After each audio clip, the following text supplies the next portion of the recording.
916 കുഞ്ഞൂട്ടൻ എന്ന സിനിമയുടെ താരങ്ങളാണ് എന്നോട്. നമസ്കാരം. 916 ഗോൾഡൻ നോക്കിയിട്ടുണ്ട്. ഈ കുഞ്ഞൂട്ടൻ എന്തുവാ? 916 കുഞ്ഞൂട്ടൻ എന്ന ടൈറ്റിൽ കേട്ടപ്പോൾ തന്നെ എനിക്ക് ഒരു കൗതുകം തോന്നി.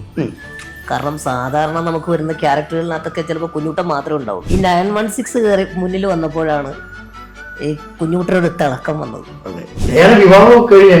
സുഖമായിരിക്കുന്നു. എല്ലാരും പറയുന്നത് പ്രണയവിവാഹമായിരുന്നു. അല്ലല്ല, പ്രണയവിവാഹമായിരുന്നില്ല, അറേഞ്ച്ഡ് മാരേജ് ആയിരുന്നു. ഇപ്പൊ പ്രണയിക്കുന്നു. അതെ. പ്രവർത്തന സമയത്തും അവധി സമയത്തും അടച്ചിടുന്ന സ്ഥാപനം ഏതാണ്? ബീവറേജോ? അല്ല, അത് പറഞ്ഞാൽ മാത്രം നോബിച്ചേട്ടനെ നോക്കി. ഒരു കയ്യബദ്ധം നാറ്റിക്കരുത്. ഒരു ആക്സിഡന്റ് ഉണ്ടായിരുന്നു നോബിക്ക്.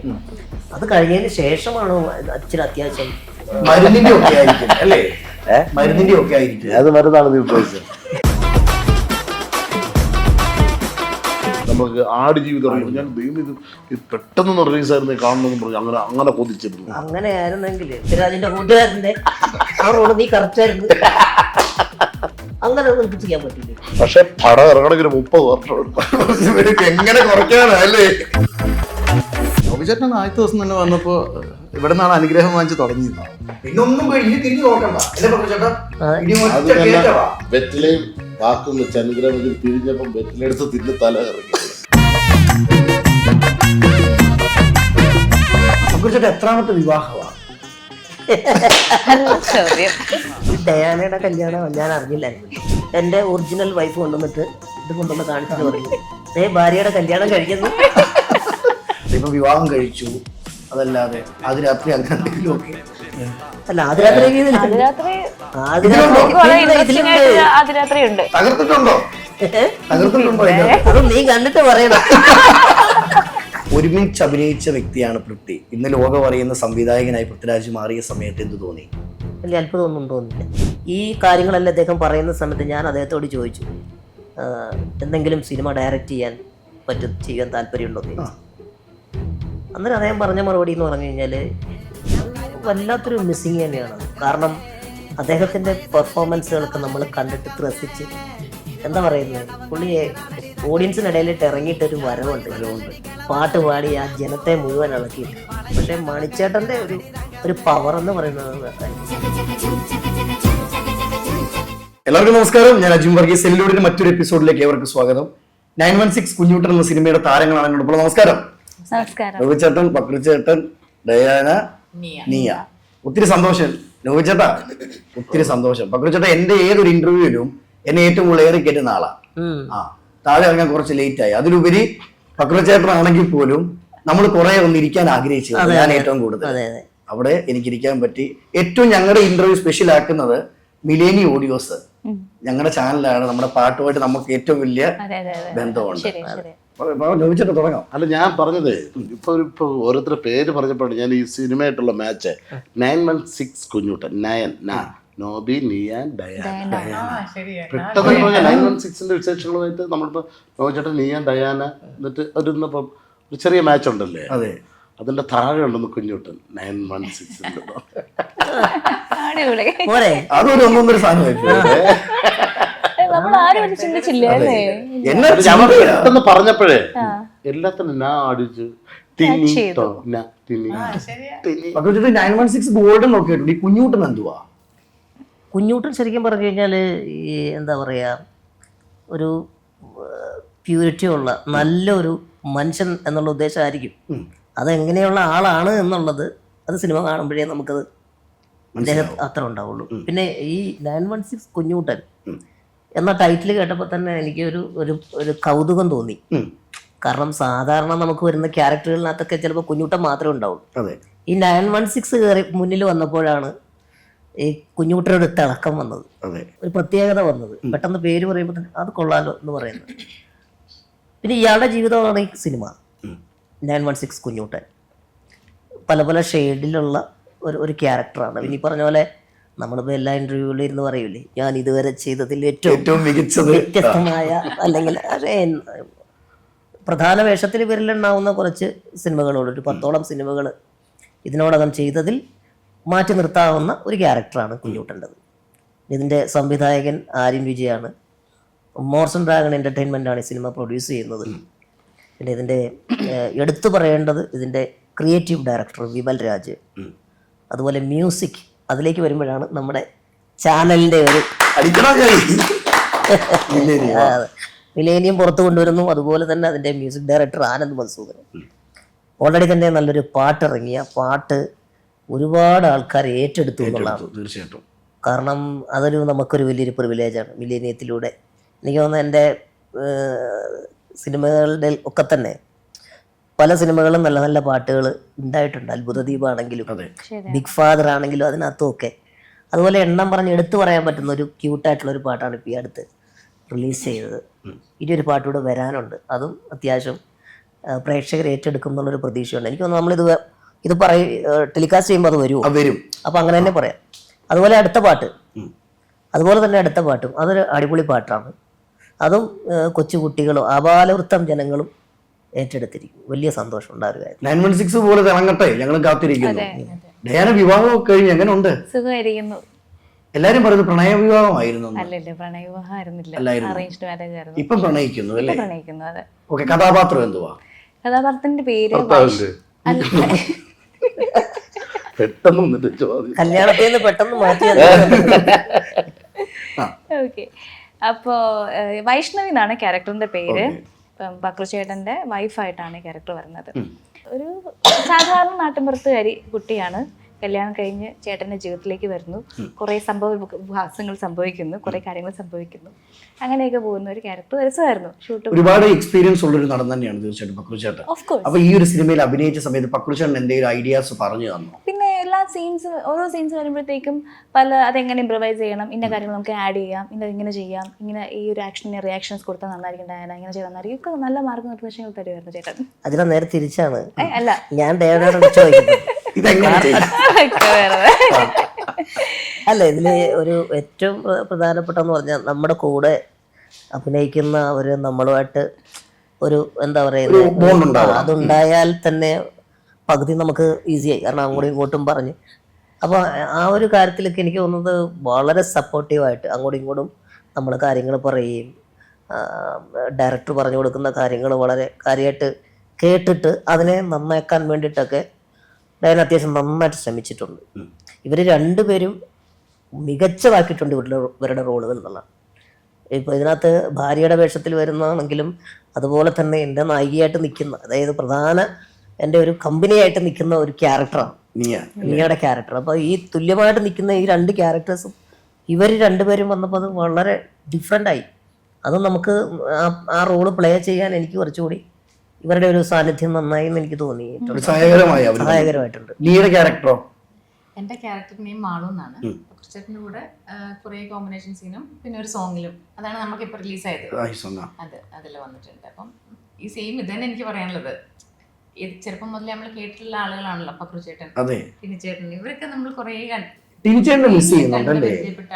അല്ല, ഇപ്പൊ ഈ കഥ ഇപ്പൊ ഇവർ രണ്ടുപേരും പറഞ്ഞതിനകത്ത് ഒരാൾ നായികയും ഒരാള് ഭാര്യ എന്ന് പറയുമ്പോൾ ഇതിനകത്ത് ഓരോ വ്യക്തിയുടെയും ജീവിതത്തിൽ പലരും വരുമല്ലോ.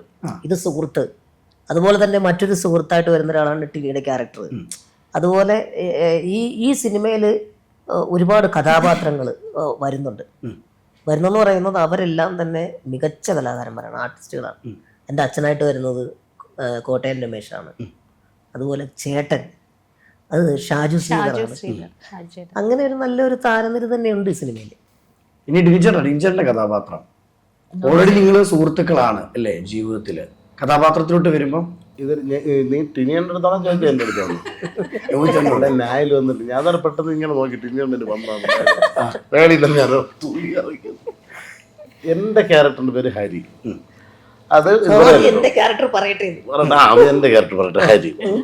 അപ്പൊ ഹരി എന്ന് പറയുന്ന ക്യാരക്ടർ നമുക്കറിയാലോ, എല്ലാ സിനിമയിലും നായകൻ്റെ ഒരു കൂട്ടുകാരുണ്ടല്ലോ.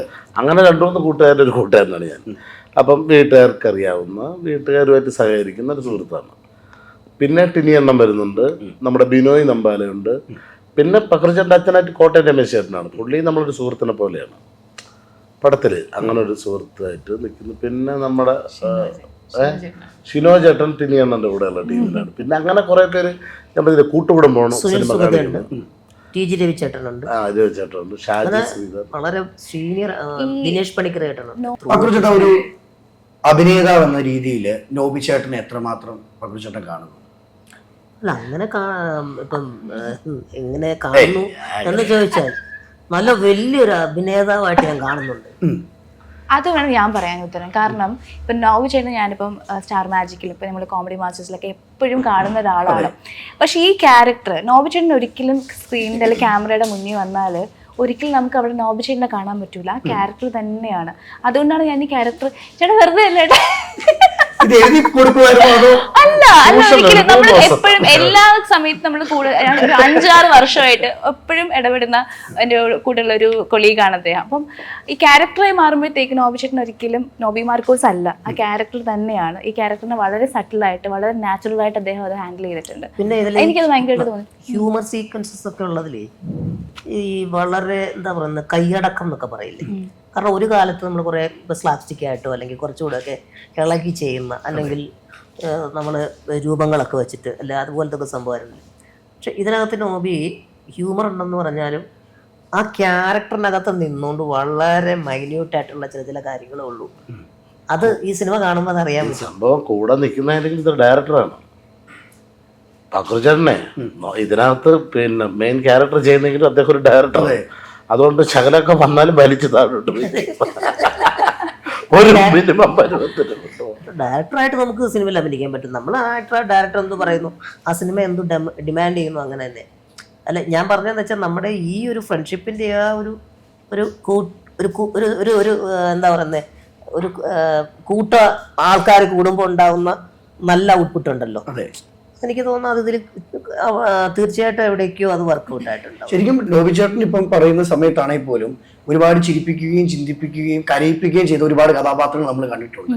ശരിക്കും ഒരു കാലഘട്ടത്തിൽ നോബി ചേട്ടൻ സ്ഥിരം ഈ കൗണ്ടർ അടിക്കുന്നു, കോമഡി അടിക്കുന്നു. എപ്പോഴെങ്കിലും നോബി ചേട്ടനാണെങ്കിൽ പോലും പേഴ്സണലി ചിന്തിച്ചിട്ടുണ്ടോ എന്നെ തേടി നല്ലൊരു കഥാപാത്രം വന്നിട്ടില്ലെന്ന്? ഇല്ലടാ, നമുക്ക് ഓരോ ക്യാരക്ടർ കിട്ടുന്നത് ബോണസ് ആയിട്ടാണ് കാണുന്നത്. ഓക്കെ, ഓരോ ക്യാരക്ടർ ഇപ്പം ഇന്നൊരു ഇത് കിട്ടിയാലും, അതായത് ഇത് ഞാൻ ഒരു കണ്ട ഒരു കാഴ്ച എന്ന് പറഞ്ഞാൽ സുരാജ് അണ്ണന് നാഷണൽ അവാർഡ് കിട്ടി. നാഷണൽ അവാർഡ് കിട്ടിയിട്ട് പുള്ളി കുറേത്തെ ആൾക്കാർ പുള്ളിയുടെ സുരേണ്ണ അറിയാലോ അഴിഞ്ഞ് കോമഡി കളിക്കുന്ന ആളാണ്. നാഷണൽ അവാർഡ് കിട്ടി പുള്ളി അങ്ങനെ ക്യാരക്ടർ ചെയ്യാൻ വിളിക്കാൻ ഇതായിരുന്നു ആൾക്കാർ. അല്ല സുരാജിനെ വിളിച്ചത് വന്ന് ചെയ്താൽ അതെന്താണ് ഞാൻ ചെയ്താൽ കാര്യം. അതിന് ശേഷമാണ് ഞങ്ങൾ ഷീറ്റ് ടാക്സി എന്ന് പറഞ്ഞൊരു സിനിമ ചെയ്തു. അപ്പം ഇതായത് നാഷണൽ അവാർഡ് കിട്ടിയതിന് ശേഷം അതിൻ്റെ ഒരു ക്ലൈമാക്സ് സീനുണ്ട്. ഞാൻ സുരാജിനോട് ചെടിച്ചട്ടിയുടെ ഇടയിൽ കിടന്ന് അടി കൂടുന്നു. പുള്ളി പറഞ്ഞു അതിനെന്ത് ഞമ്മക്ക് പോകുന്നു പുള്ളി പറഞ്ഞു. അപ്പം അതുകൊണ്ട് പുള്ളിക്ക് അതിന് ശേഷം പിന്നെ അത് നാഷണൽ അവാർഡ് കിട്ടിയ ശേഷമാണ് ഈ സീൻ ചെയ്തത്. അതുകൊണ്ട് ഇപ്പം പുള്ളി ചെയ്യുന്ന ക്യാരക്ടറുകൾ കണ്ടിട്ടില്ലേ, ഓരോ സീരിയസ് ക്യാരക്ടറുകളാണ് ഒക്കെ അങ്ങനെയുള്ള ക്യാരക്ടറല്ലേ ചെയ്തുകൊണ്ടിരിക്കുന്നത്. അതുകൊണ്ട് ഇപ്പം എന്നെ സംബന്ധിച്ചിടത്തോളം ഞാൻ അങ്ങനെയല്ല, എനിക്ക് കിട്ടുന്നത് ബോണസായിട്ട് ഏതെങ്കിലുമൊക്കെ വരണത് അങ്ങനെ ചെയ്യുന്നു. കിട്ടുന്ന കഥാപാത്രങ്ങൾ ഏറ്റെടുക്കും, സ്വീകരിക്കും. ഈ ലൊക്കേഷൻ സമയത്ത് കൗണ്ടർ ഉണ്ടായിരുന്നോ? കൗണ്ടർ പിന്നെ കൗണ്ടർ മാത്രമേ ഉള്ളൂ. എന്തെങ്കിലും ഓർമ്മയിലുള്ളതൊന്ന് പങ്കുവെച്ച് നമ്മളോട്. ഒരുപാട് കാര്യങ്ങളുണ്ട്. നമ്മളൊരു നോർമൽ ടോക്കിലിരുന്നാൽ എന്തെങ്കിലും കൗണ്ടർ ഈ മനസ്സിൽ വെച്ചേക്കുള്ള സാധനങ്ങൾ നമ്മളൊക്കെ എല്ലാം അപ്പോഴപ്പോഴും പറഞ്ഞു. ആർക്കും വിഷമങ്ങൾ ഉണ്ടാക്കുന്നൊന്നുമില്ല, ചിരിപ്പിക്കാൻ വേണ്ടി. അത് ഷാജു ചേട്ടൻ, ഷാജു ശ്രീധർ, നോബി ചേട്ടൻ, പിന്നെ ടീനി ചേട്ടൻ, പക്രു ചേട്ടൻ, പിന്നെ ബിനു ചേട്ടൻ ഉണ്ടായിരുന്നു. അപ്പൊ ഇവരൊക്കെ ഉള്ള സെറ്റ് ഭയങ്കര രസമാണ്. നമ്മളെല്ലാരും ഒരുമിച്ചിരുന്ന് നമ്മളൊക്കെ ഒരുമിച്ചിരുന്ന് ഇപ്പം ഇവരുടെ കൂട്ടത്തിൽ ചെന്ന് ഇരിക്കുവാണെങ്കിൽ നമ്മള് ഭയങ്കരമായിട്ട് ചിരിച്ച് ഭയങ്കര രസമായിരിക്കും. പിന്നെ തീർച്ചയായിട്ടും നമ്മുടെ ലൊക്കേഷൻ എന്ന് വെച്ചാൽ ആരും ഷൂട്ട് കഴിഞ്ഞ ഒരാളുടെ ഷൂട്ട് കഴിഞ്ഞ് കഴിഞ്ഞാൽ മാറിപ്പോ ഇരിക്കത്തില്ല. എന്തെങ്കിലും ചേഞ്ച് ഒക്കെ ഉണ്ടെങ്കിൽ ക്യാരവനിലൊക്കെ പോകത്തില്ല. അല്ലാതെ ഇപ്പൊ എല്ലാവരും പുറത്തിരുന്ന് സംസാരിച്ച് രസമായിരുന്നു. അത് ലൊക്കേഷൻ കൊടുങ്ങല്ലൂരായിരുന്നു. കൊടുങ്ങല്ലൂര് ലൊക്കേഷനിൽ നമുക്ക് അങ്ങനെ സിനിമകൾക്കൊന്നും വീട് കൊടുക്കാത്തൊരു വീടാണ് കിട്ടിയത്. അത് ആ വീട് ഏതാണ്ട് 100 വർഷത്തിന് മേലെ 100-150 വർഷം പഴക്കമുള്ള ആ വീട് ഒരു ഹെറിറ്റേജ് ആയിട്ടൊക്കെ അവര് അങ്ങനെ കൊടുത്തുകൊണ്ടിരിക്കുന്നിടത്തുനിന്ന് അത്യാവശ്യം പ്രൊഡ്യൂസർ നല്ല ബന്ധങ്ങളൊക്കെ ഉപയോഗിച്ച് ആ വീട് ആ വീടിന് വേറെ പ്രത്യേകത സ്വാതന്ത്ര്യ സമരത്തിന്റെ എന്തോ മീറ്റിംഗ് ഒക്കെ നടന്ന അത്രയും ചരിത്ര പ്രാധാന്യമൊക്കെ ഉള്ള വീടാണ്. ആ വീടിന്റെ പിന്നിലാണ് ചോറും സാമ്പാറും. കൺസ്ട്രക്ഷൻ ഒക്കെ ഭയങ്കര രസമാണ്. അയ്യോ ഇങ്ങനെ കുറച്ച് മേലേക്ക് അങ്ങനെ സ്റ്റീപ്പാണല്ലേ, ചെറിയ സ്റ്റെപ്പുകളാണ്. അങ്ങനെ ആ വീട്, ആ ലൊക്കേഷൻ, പിന്നെ ഞങ്ങളുടെ ഒരു ചായക്കടയുണ്ട്. അതൊരു കായലിന്റെ തീരത്താണ് ഒരു ചായക്കട. അവിടെയാണ് അവിടുത്തെ ഒരു ജോലിയും കാര്യമൊക്കെ അദ്ദേഹം ചെയ്യുന്നുണ്ട്. അങ്ങനത്തെ ഒരു ക്യാരക്ടറുമാണ് അദ്ദേഹത്തിന്റെ. അപ്പോൾ ആ ഒരു ഏരിയയൊക്കെ ഭയങ്കര രസമുള്ളൊരു ഒരു പ്രത്യേക ഒരു വൈബാണ് അവിടുത്തെ, പ്രത്യേകിച്ച് അവിടുത്തെ നാട്ടുകാരുടെ സപ്പോർട്ട്. പിന്നെ ഇദ്ദേഹത്തിന് എന്ന് പറഞ്ഞാൽ കുറച്ച് കഴിഞ്ഞ് ഒരു 10 ദിവസമൊക്കെ കഴിഞ്ഞപ്പോഴേക്കും ഒറിജിനലായിട്ട് അവിടെ ചായക്കട നടത്തുന്ന ഒരു ചേട്ടൻ ഇടയ്ക്ക് ഭക്ഷണം കഴിക്കാൻ ഞാൻ നോക്കുമ്പോൾ ചില വീടുകളിലൊക്കെ ഇരിക്കുന്നു പുള്ളി. അത്ര ബന്ധങ്ങളായി അവരൊക്കെ ആയിട്ട്. അതെ അതെ, അതൊരു നാട്ടുമ്പുറമ്പൊരു സ്ഥലം. പിന്നെ വേറൊരു ചെറുക്കൻ സ്ഥിരം ജോലിക്ക് പോകാതെ ചോറുമ്പോഴേക്കായിട്ട് ഇവനെ കാണാൻ വരും. നോവിച്ചാണ് എന്ത് ചെയ്യുന്നു ചോദിച്ചത്. അപ്പൊ ഞാൻ എന്താ അവിടെ കൊണ്ട് പോകുക. ലാസ്റ്റ് ഇവൻ അവനെ വഴക്ക് പറഞ്ഞു വിട്ടു. വല്ല ജോലിക്ക് അല്ലല്ല, അവൻ ജോലിക്ക് പോകാൻ വന്ന സമയത്ത് ഇവിടെ ഷൂട്ടിംഗ് ഉണ്ടെന്ന് ഇവ ഇറങ്ങി വന്ന് പിന്നെ എല്ലാ ദിവസവും ചോറും കൊണ്ട് വന്ന് അവിടെ നിൽക്കും. പിന്നെ ലാസ്റ്റ് ഇവൻ കാറിൽ കയറി പോയപ്പോ അവൻ കരഞ്ഞ് ടാറ്റ പറഞ്ഞാണ് വിട്ടത്. നല്ലൊരു സ്ഥലം. ആ സംഭവം എന്ന് പറഞ്ഞാൽ ആ സ്ഥലം എന്ന് പറഞ്ഞു കഴിഞ്ഞാൽ കടത്തുള്ള സ്ഥലമാണ്. വലിയ കായലാണ്, അങ്ങോട്ട് വണ്ടിയില്ല. അപ്പൊ ഇവിടെ നാളിന് അങ്ങോട്ട് കിടന്നു എപ്പോഴും കടത്തുണ്ട്. അതുകൊണ്ട് രസമാണ്. ഞങ്ങളെല്ലാം ഫ്രീ ആയിട്ടുള്ളത് ഷൂട്ട് കഴിഞ്ഞിട്ട് ഫ്രീ ആയിട്ടുള്ള അവിടെ വേറെ ഷൂട്ട് കിടക്കണം. ഈ വെള്ളത്തിൽ കയറി അക്കരെ പോകും. അത് കഴിഞ്ഞ് അവിടെ തിരിച്ചിങ്ങോട്ട് വരും. പിന്നെ ഗ്യാപ്പ് സമയത്ത് കരിമീൻ പിടുത്തം അങ്ങനെയുള്ള പരിപാടി. പിന്നെ അവിടെ അടുത്തുള്ള നല്ല ഫുഡ് കിട്ടുന്ന എന്തെല്ലാം ഏരിയ ഏതെല്ലാം ഷോപ്പുണ്ടോ അവിടെ എല്ലാം ഞങ്ങൾക്ക് നല്ല ബന്ധങ്ങളും ഉണ്ട്. അപ്പൊ അവിടെ ചെന്നിട്ട് എല്ലാവർക്കും.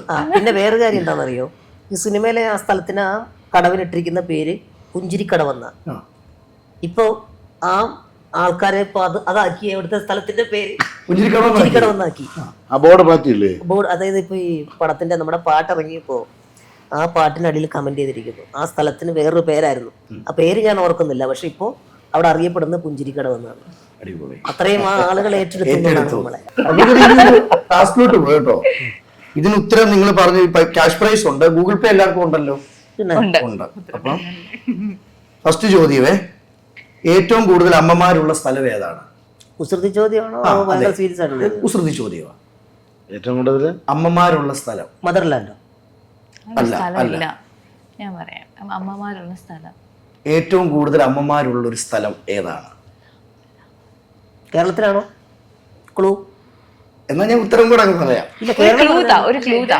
ഏതൊരു സ്ഥലം പറഞ്ഞാൽ ഈ ഇന്ത്യയിലുള്ള സ്ഥലത്ത് പോവാൻ നമ്മളെല്ലാം ആഗ്രഹിക്കുന്ന ഒരു സ്ഥലമാണ്. പ്രത്യേകിച്ച് നോബിച്ചേട്ടനൊക്കെ കുറെ ആഗ്രഹിക്കുന്ന ഒരു സ്ഥലമാണ് തായ്ലാൻഡ്. കറക്റ്റ്. ആഗ്രഹമുള്ള എനിക്ക് പോകാൻ താല്പര്യമില്ല. ചുമ്മാ ആണല്ലേ? പോകാൻ താല്പര്യമുള്ള സ്ഥലം ഏതായിരിക്കും? അപ്പൊ അതുകൊണ്ടല്ലേ ഇത് മനസ്സിലുള്ള പറഞ്ഞത്.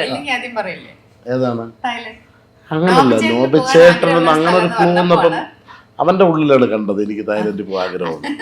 ഇല്ല ഇപ്പൊ ഇല്ല. ഇപ്പൊ അവിടെ എനിക്കിപ്പോ ഒരു 3 ചാൻസ് 4 ചാൻസ് കിട്ടിട്ട് ഞാൻ പോവാനാ. അല്ല, ഞാൻ പോയില്ല. ഓക്കെ. ആ അപ്പൊ ആലോചിച്ചോ. ഓക്കെ. അപ്പം 5000 രൂപ ക്യാഷ് പ്രൈസ് കേട്ടോ, നമ്മുടെ മില്ലേനിയം തരും. അടുത്തേ, ഏറ്റവും താഴെയുള്ള വര ഏതാണ്? വാലി. എങ്ങനെയുണ്ട്? നല്ല നല്ല കൊള്ളാമല്ലേ? കൊള്ളാം. ലാസ്റ്റ് ചോദ്യം കേട്ടോ, ഇത് നിങ്ങളുമായിട്ട് ഭയങ്കര കണക്ഷൻ ആണ്. പ്രവർത്തന സമയത്തും അവധി സമയത്തും അടച്ചിടുന്ന സ്ഥാപനം ഏതാണ്? പ്രവർത്തന സമയത്തും അവധി സമയത്തും അടച്ചിടുന്ന സ്ഥാപനം ഏതാണ്? ബീവറേജോ? അല്ല, അത് പറഞ്ഞാൽ മാത്രം നോബിച്ചേട്ടനെ നോക്കി. കാരണം അതടഞ്ഞു കിടക്കുവാണല്ലോ. അതെ. പ്രവർത്തന സമയത്തും അവധി സമയത്തും പ്രവർത്തന സമയത്തും അവധി സമയത്തും അടച്ചിടുന്ന സ്ഥാപനം. ലോക്കർ അല്ല. IC ഓഡിറ്റർ അല്ല. സർക്കാർ. നീ പറ. സർക്കാർ ഓഫീസല്ല. ഡയാന. സ്ഥാപനം. നിങ്ങളുമായിട്ട് ഏറ്റവും അടുത്തുള്ള സ്ഥലം. ഊണിലും ഉറക്കത്തിലും എല്ലാവരും നിങ്ങളുടെ കൂടെ ഉണ്ട്, മനസ്സിലും. ഇതിനു വേണ്ടിയാണ് നിങ്ങൾ യാത്രകൾ ചെയ്തുകൊണ്ടിരിക്കുന്നതും ചെയ്യുന്നതും. നല്ല ക്യാഷ് ആണോ? ATM? ആദ്യത്തെ അക്ഷരം പറയട്ടെ. സാ. ഒരു പൂവും കൂടെ തരട്ടെ. സിനിമ. ഓ, 10,000 രൂപയാണ്. 10,000 അതെങ്ങനെ? ഒന്ന് ചിന്തിച്ചു നോക്കിയാ. കറക്റ്റല്ലേ പക്രുച്ചേട്ടാ? കറക്റ്റ് ആണ്. ഞങ്ങളുമായിട്ട് ഞാൻ പറഞ്ഞതിനൊരു ചെറിയ IC യൂണിറ്റും അങ്ങനെയാണ് എപ്പോഴും അടച്ചിടുന്നത്. പക്രുച്ചേട്ടാ ഒരുമിച്ച് അഭിനയിച്ച വ്യക്തിയാണ് പൃഥ്വി. ഇന്ന് ലോകം അറിയുന്ന സംവിധായകനായി പൃഥ്വിരാജ് മാറിയ സമയത്ത് എന്ത് തോന്നി? വലിയ അത്ഭുതമൊന്നും തോന്നില്ല. കാരണം എന്താണെന്ന് വെച്ച് കഴിഞ്ഞാൽ പൃഥ്വി അന്നേ നമുക്കറിയാം. കാരണം ഈ അത്ഭുത ദ്വീപ് എന്ന സിനിമ ഷൂട്ട് ചെയ്തുകൊണ്ടിരിക്കുന്ന സമയത്ത് ഒഴിവുള്ള സമയങ്ങളിൽ ഞാൻ ഏറ്റവും കൂടുതൽ ഇരിക്കുകയും സംസാരിക്കുകയും പുള്ളിയുടെ വിഷൻസ് ഒക്കെ മനസ്സിലാക്കുകയും ചെയ്ത ഒരു സുഹൃത്ത് എന്നുള്ള നിലയിൽ അത്രയും കൃത്യമായിട്ടുള്ളൊരു സിനിമയെക്കുറിച്ചിട്ടുള്ളൊരു ബോധമുള്ള അന്നേ എല്ലാ കാര്യങ്ങളും അപ്പം നമുക്കത് മനസ്സിലായിട്ടുണ്ട്. ഈ കാര്യങ്ങളെല്ലാം അദ്ദേഹം പറയുന്ന സമയത്ത് ഞാൻ അദ്ദേഹത്തോട് ചോദിച്ചു, എന്തെങ്കിലും സിനിമ ഡയറക്റ്റ് ചെയ്യാൻ താല്പര്യമുണ്ടോ എന്ന് ചോദിച്ചു. അന്നേരം അദ്ദേഹം പറഞ്ഞ മറുപടി എന്ന് പറഞ്ഞു കഴിഞ്ഞാൽ, ചേട്ടാ ചെയ്യില്ല എന്ന് പറയില്ല, പക്ഷേ അതിൻ്റേതായ കുറച്ച് കാര്യങ്ങളുണ്ട് എന്ന് മാത്രമേ പറഞ്ഞിട്ടുള്ളൂ. അല്ല കൃത്യമായിട്ട് ഞാൻ ഇന്നപോലെ സംവിധാനം ചെയ്യും അങ്ങനത്തെ കാര്യങ്ങളൊന്നുമില്ല. പക്ഷെ അന്നേ സിനിമയെക്കുറിച്ചിട്ട് കൃത്യമായിട്ടുള്ള ബോധമുണ്ടെന്നും അതുപോലെ തന്നെ അദ്ദേഹത്തിൻ്റെ നിലപാടുകൾ, ചില കാര്യങ്ങളൊക്കെ പറയുന്ന കാര്യങ്ങളൊക്കെ അതൊക്കെ തന്നെ ഈ ആ സൗഹൃദം പിന്നീട് പുതിയ മുഖം ചെയ്യുന്ന സമയത്ത് ഞങ്ങൾ ഒന്നിച്ചത് കൂടെ നിൽക്കുമ്പോഴും ആ ഒരു വളർച്ചയുണ്ട് പൃഥ്വിരാജിൻ്റെ. പ്രത്യേകിച്ച് എടുത്ത് പറയേണ്ട ഒരു കാര്യത്തെ ക്യാരക്ടർ ചെയ്യാനായിട്ടുള്ള ഒരു ഉന്മേഷവും എല്ലാ കാര്യങ്ങൾക്കും. അത് പിന്നെ നമ്മൾ ഓപ്പോസിറ്റ് നിന്ന് അഭിനയിക്കുന്ന സമയത്ത് നമ്മളെ പ്രോത്സാഹിപ്പിക്കുന്നു. പ്രത്യേകിച്ച് മുട്ടുകുത്തിയിട്ടൊക്കെയാണല്ലോ പൃഥ്വിരാജൊക്കെ വരുന്നത്. അപ്പോൾ ചെറിയ സാജൻ സാഗരയും ഞാനും ഒക്കെ നിൽക്കുമ്പോൾ സാജൻ്റെയൊക്കെ ചില പ്രകടനങ്ങളൊക്കെ കാണുമ്പോൾ കെട്ടിപ്പിടിച്ച് അപ്രിഷ്യേറ്റ് ചെയ്യുന്നതൊക്കെ ഞാൻ കണ്ടിട്ടുണ്ട്. അത് അങ്ങനെ ഒരു എന്താ പറയുന്നത്, ഒരു തീ ഉണ്ടല്ലോ, അത് അന്നേ ഉണ്ട്. അത്ഭുതദ്വീപ് ചെയ്യുന്ന സമയത്തേ ഉണ്ട്. ഇപ്പോൾ 20 വർഷമായി. അതെ, അപ്പൊ ആ 20 വർഷം മുമ്പേ പറഞ്ഞെങ്കിൽ ഒരു എയിം തന്നെ ആയിരുന്നല്ലേ? തീർച്ചയായിട്ടും, സംശയം എന്താ അതിനകത്ത്. കാരണം എന്താണെന്ന് വെച്ച് കഴിഞ്ഞാൽ ആ സിനിമയുടെ ഇതിൽ ഞാൻ കൂടുതൽ സമയം രാജുവിൻ്റെ കൂട്ടത്തിൽ ഇരിക്കുമ്പോൾ നമ്മൾ പല കാര്യങ്ങളും സിനിമയിലുള്ളത്, അദ്ദേഹത്തിൻ്റെ അച്ഛനുമായിട്ട് ഞാൻ അഭിനയിച്ചിട്ടുണ്ട്. സുമാരൻ ചേട്ടനുമായിട്ട് ഞാൻ ഒരു പടം ചെയ്തിട്ടുണ്ട്, പോലീസ് ഡയറി എന്ന് പറയുന്ന പടത്തിൽ. അന്ന് അദ്ദേഹം ഇങ്ങനെ ഒറ്റയ്ക്കിരിക്കുന്ന ഒരാളാണ്, ഇടയ്ക്ക് അങ്ങനെ വലിയ ഗ്രൂപ്പ് ഒന്നുമില്ല, പക്ഷെ എന്നെ അടുത്ത് വിളിച്ചിരുത്തി സംസാരിക്കുമായിരുന്നു. അപ്പോൾ അന്ന് അദ്ദേഹം പറഞ്ഞിട്ടുണ്ട്, എൻ്റെ 2 മക്കളുണ്ട്, ഇവരെ പറ്റിയൊക്കെ പറഞ്ഞിട്ടുണ്ട്. അപ്പോൾ അന്ന് തൊട്ടിട്ടുള്ള ഒരു സൗഹൃദം നമുക്ക് ഉണ്ടായിട്ടുണ്ട്. ഡയാനാണെങ്കിൽ പോലും നോബിച്ചേട്ടനാണെങ്കിൽ പോലും എപ്പോഴെങ്കിലും ചിന്തിച്ചിട്ടുണ്ടോ ഈ സിനിമയായിട്ട് കണ്ടാൽ പോലെ എപ്പോഴെങ്കിലും രാഷ്ട്രീയം അതിനെ കലർത്തണോ? എന്താ ഡയാനയുടെ അഭിപ്രായം? സിനിമയായിട്ട് തന്നെ കാണണം. കലാസൃഷ്ടികളെ നമ്മൾ അങ്ങനെയാണല്ലോ കാണേണ്ടത്. അതിൽ ചിലപ്പോൾ ഫിക്ഷൻ ഉണ്ടായിരിക്കാം, നടന്ന സംഭവങ്ങൾ ഉണ്ടായിരിക്കാം. പക്ഷേ സിനിമയുടെ ആയ സീരിയസ്നെസ്സിൽ കണ്ടാൽ മതി എന്നാണ് എൻ്റെ അഭിപ്രായം. അല്ലേ? ഇനി നോബിച്ചേട്ടാ, എടാ ഞാൻ പറഞ്ഞല്ലോ, നമ്മുടെ മലയാള സിനിമ ഇൻഡസ്ട്രി കുഞ്ഞ് ഇൻഡസ്ട്രിയാണ്. അവിടെ ഇത്രയും വലിയൊരു സിനിമ ഇറങ്ങണമെന്ന് നമുക്ക് വലിയൊരു സിനിമ മലയാളത്തിൽ ഇറങ്ങിയിലേക്ക് എനിക്ക് ഏറ്റവും വലിയ സിനിമയാണ്. അത് തന്നെ നമുക്ക് ഭയങ്കര സന്തോഷവും അഭിനയിക്കാൻ പറ്റാത്തതിൻ്റെ വിഷമമാണ്. ഞങ്ങൾക്കും അല്ല, തമാശയല്ല, എനിക്ക് സങ്കടമുണ്ട്. ഇത്രയും വലിയ സിനിമയിൽ ഒരു ചെറിയ പാട്ടെങ്കിലാവണമെന്ന് എനിക്കൊരു ആഗ്രഹം ഉണ്ടായിരുന്നു.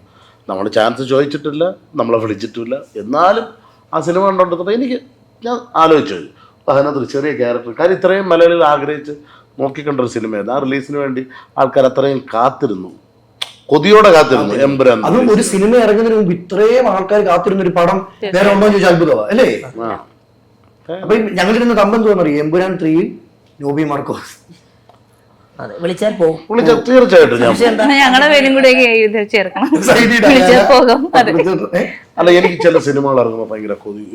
ഞാൻ അങ്ങനെ കുറേ പടങ്ങൾ ആഗ്രഹിച്ചിട്ടുണ്ട്. ഇതൊന്ന് ഇറങ്ങിയിരുന്നു ഒന്ന് കാണാൻ. അതായത് ആടുജീവിതം. അതിനുവേണ്ടി ഇന്നേ കറുപ്പിട്ട ആളാണ്. അല്ല, സത്യം, എനിക്ക് പിന്നെ ഇതില്ലേ നമുക്ക് ആടുജീവിതം, ഞാൻ ദൈവം ഇത് പെട്ടെന്ന് റിലീസായിരുന്നു കാണണമെന്ന് പറഞ്ഞു അങ്ങനെ കൊതിച്ചിരുന്നു. അങ്ങനെയായിരുന്നെങ്കിൽ ആ മറ്റേ റോളില്ലേ, പൃഥ്വിരാജിന്റെ കൂട്ടുകാരന്റെ ആ റോള് നീ കറക്റ്റായിരുന്നു. അവൻ പട്ടിണിക്ക് പോലായല്ലോ, വളരെ ഇതായിട്ട് മെലിഞ്ഞിട്ട്.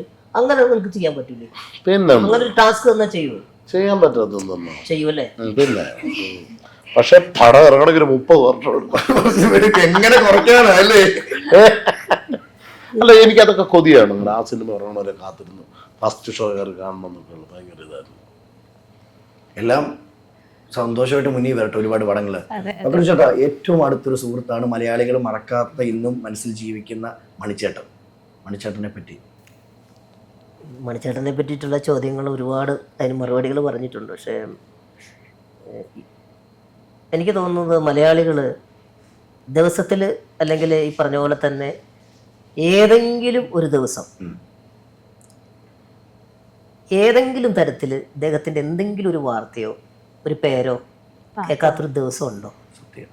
നമ്മൾ വെറുതെ രാവിലെ എണീക്കുമ്പം മൊബൈൽ ഫോൺ എടുക്കും, ചുമ്മാ നമ്മളൊന്ന് സ്ക്രോൾ ചെയ്ത് വരുമ്പോൾ മണിച്ചേട്ടൻ്റെ എന്തെങ്കിലും ഒരു സംഭവം ഒരു നാടൻ പാട്ടോ ഒരു വേദിയോ അല്ലെങ്കിൽ ഒന്നും വേണ്ട, ഒരു ഫോട്ടോ എങ്കിലും ഇല്ലാത്ത, അല്ലെങ്കിൽ ഈ മണിച്ചേട്ടൻ ചാലക്കുടിക്കാരൻ എന്നൊക്കെ പറഞ്ഞിട്ടുള്ള അദ്ദേഹത്തെ കാണാതെ ഓർക്കാത്തൊരു ദിവസം ഇല്ലെന്നുള്ളതാണ്. ഇന്നും അദ്ദേഹം മരിക്കാതെ നമ്മുടെ എല്ലാം മനസ്സിൽ അങ്ങനെ നിൽക്കുകയാണ്. പിന്നെ സൗഹൃദം ഉള്ളതുകൊണ്ട് നമുക്ക് ആ ഇമോഷണൽ അറ്റാച്ച്മെൻറ്റ് കുറച്ചുകൂടെ കൂടുതലാണ്. ആ ഒരു ഫീല് പുള്ളി ഇല്ലാത്തൊരു ഗ്യാപ്പ് എന്ന് പറയുന്നത് വളരെ വലുതാണ്. അത് വല്ലാത്തൊരു മിസ്സിങ് തന്നെയാണത്. കാരണം അദ്ദേഹത്തിൻ്റെ പെർഫോമൻസുകളൊക്കെ നമ്മൾ കണ്ടിട്ട് ത്രസിച്ച് എന്താ പറയുന്നത്, പുള്ളിയെ ഓഡിയൻസിനിടയിലിട്ട് ഇറങ്ങിയിട്ടൊരു വരവുണ്ട്, പാട്ട് പാടി ആ ജനത്തെ മുഴുവൻ ഇളക്കിയിട്ട്. അത് കഴിഞ്ഞ് പിന്നെ നമ്മളവിടെ ഒന്നും ചെയ്യേണ്ടി വരത്തില്ല. നമ്മളുടെ പ്രോഗ്രാംസൊക്കെ അതിനു മുമ്പ് കഴിയും. പക്ഷേ മണിച്ചേട്ടൻ്റെ ഒരു പവർ എന്ന് പറയുന്നത് അത് ശരിക്കും നമുക്ക് ചിലപ്പോൾ മലയാളത്തിലൊരു പ്രയോഗമുണ്ട്, പകരം വയ്ക്കാനില്ലാത്ത കലാകാരൻ. അക്ഷരാർത്ഥത്തിൽ സത്യം മണിച്ചേട്ടൻ്റെ കാര്യത്തിൽ ഇതുവരെ അങ്ങനെ ഒരു കലാകാരൻ ഇനി വന്നിട്ടില്ല.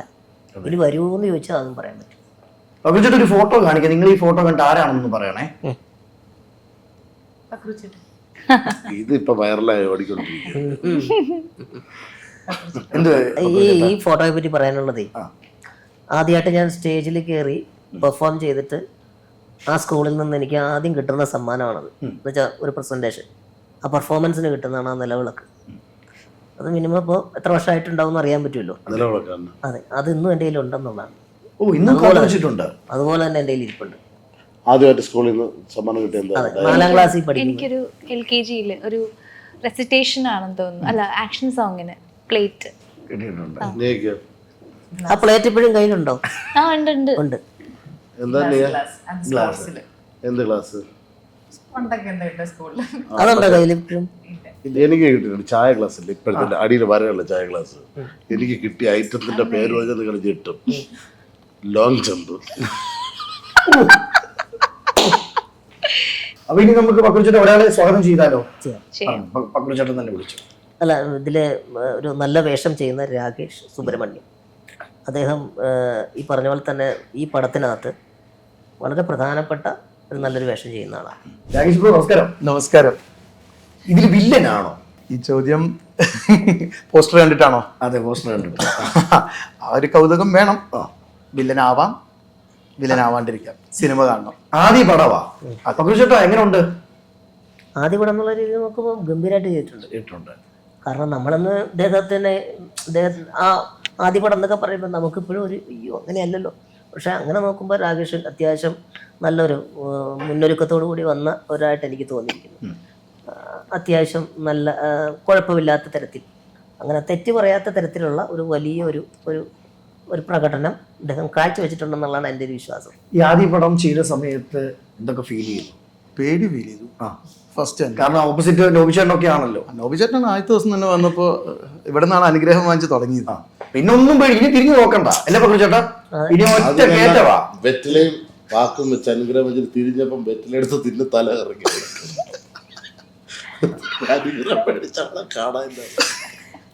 അങ്ങനെയല്ല, അനുഗ്രഹം മേടിക്കാൻ പോയതാണ് പുള്ളി. അന്നേരമാണ് അദ്ദേഹം അവിടെ നിന്നിട്ടുള്ള ലൊക്കേഷനിലെ ഇതുണ്ടല്ലോ, പിന്നെ അത് വേണ്ടാന്ന് വെച്ചു. അപ്പൊ ആദ്യ പടം തന്നെ അല്ലെ, ആദ്യ കഥാപാത്രം തന്നെ സൂപ്പർ ഹിറ്റ് ആവട്ടെ അല്ലേ പക്രുച്ചേട്ടാ? അതെ. പക്രുച്ചേട്ടാ എത്രാമത്തെ വിവാഹമാ? അത് നല്ലൊരു ചോദ്യം. നാളത്തെ തമ്പ കേട്ടോ, പക്രുച്ചേട്ടന്റെ 2ാം വിവാഹം. രണ്ടെന്നല്ല, സ്വന്തം ഭാര്യ സിന്ദാബാദും കിട്ടിയിട്ടുണ്ട്, കല്യാണം കഴിച്ചിട്ടുണ്ട് സിനിമയിൽ. ഇത് അങ്ങനെ നോക്കുമ്പോൾ ഇത് 3ാമത്തെ ആണെന്ന് തോന്നുന്നു. താലികെട്ടും എൻ്റെ കല്യാണവും കാണിക്കുന്നത്. ഒന്ന് എൻ്റെ ഒറിജിനൽ കല്യാണം, അത് അങ്ങോട്ട് മാറ്റി വെക്കും, അത് മാറ്റി വയ്ക്കുന്നു. പിന്നെ ഉള്ളത് 2 അങ്ങനെ നോക്കിയാൽ 2ാമത്തെ. ഈ 3 അടിപൊളി ഏതാ?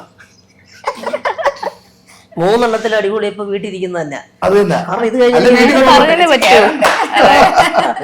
പക്ഷെ അതിനകത്ത് എനിക്ക് ഇപ്പോഴും കുറേ സിനിമയിൽ അഭിനയിച്ചിട്ടുണ്ടെങ്കിൽ ഇന്നേ വരെ എനിക്ക് കല്യാണം കഴിക്കാനുള്ള സീനും കിട്ടിയിട്ടില്ല.